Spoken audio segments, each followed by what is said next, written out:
Okay, I'll show you how to edit image slider. Now, I created video previously and optimized the slider. So basically it is ready, it is optimized because I've done it.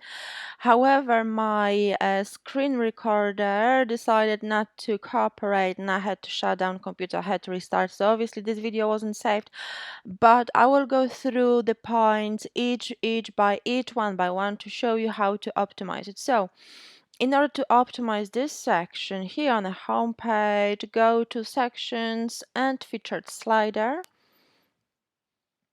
And here you can customize it. For example, you can customize the buttons so they show like a little bit outlined, but I like this kind of filled in buttons.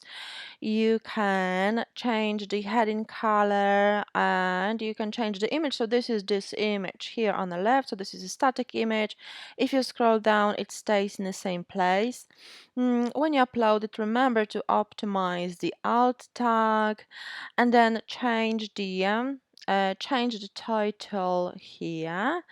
And also you can fix the position either in the center or on the left. I like on the left because it's a clear display. Now overlay, you can show overlay. Without overlay, this text is a little bit difficult to see, so I chose to show overlay, and you can obviously edit the text color, opacity. And for the right side, you've got three images that are edited here as slides. So to edit the first one, you have to change the background color. Now I have three different background colors for three slides from the darker to the lighter one. So if someone scrolls down, they kind of transit from darker to lighter.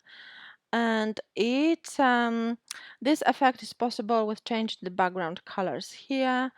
And now you can upload the image, optimize it, and obviously change the title, button label, and button link.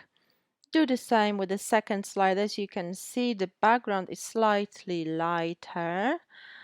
And with the third image, the background is the lightest, and I optimized the same way. So I uploaded the image, changed the title, changed the button label, and added the link. When you like it, simply click save, and I'll show you how it looks on the website. So this is how it looks on the website. If I scroll down, so you can see those images are on the right and the background changes from darker to lighter, which I really like.